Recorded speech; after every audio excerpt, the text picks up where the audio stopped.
अरे अरे छठी गोसाई तुहिनी मोरी माई, तुहिनी मोरी माई हो मैया बैठन हो मैया बैठन ऊँचे चऊ तरवा पूजन तोहरी करबै मंगन कुछु मंगबै मंगन कुछु मंगबै हो मैया बैठन ऊँचे चौतरवा पूजन हम करबै मंगन कुछु मंगबै हो। केहू सखी पौआ पखारै त केहू सखी पूजै त केहू सखी पूजै हो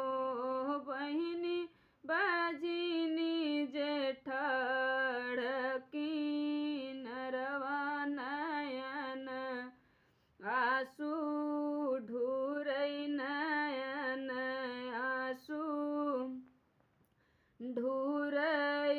हो। तुही मोरी माई से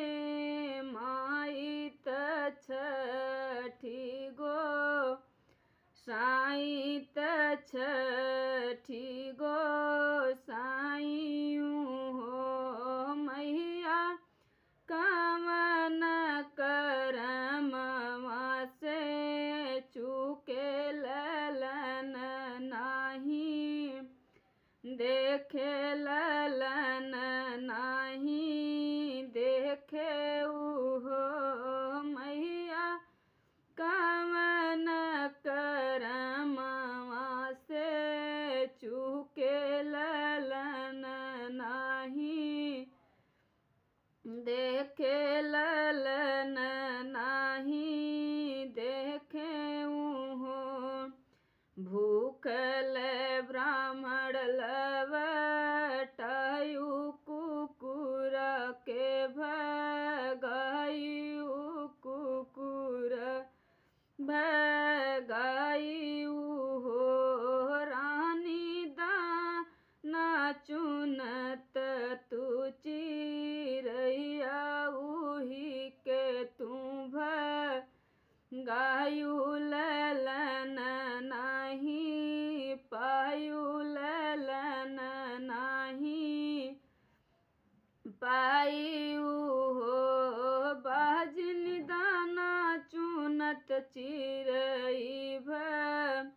भगायु ललन नाही पायु ललन नाही पायु हो। द्वारे पे ब्राह्मण खियावौ त कुकुर बोलावौ त कुकुर बोलावौ हो रानी चिरई के हाँ हो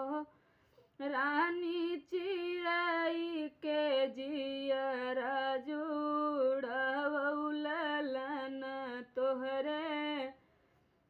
हुई है ललन तोहरे हुई है हो। इतनी बचन सुनी रानी सुनहु नहीं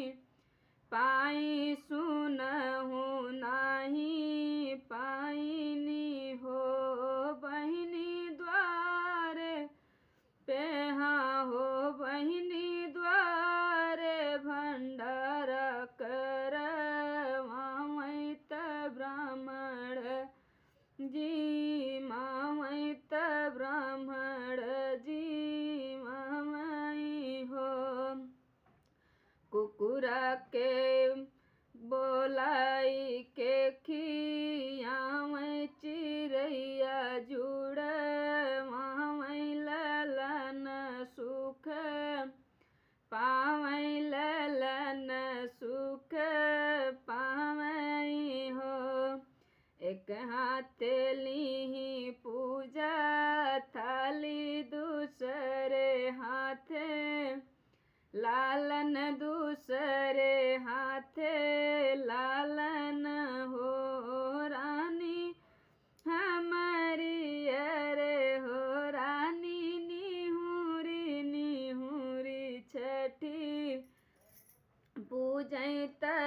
सखिया बोलावई मंगल गावई त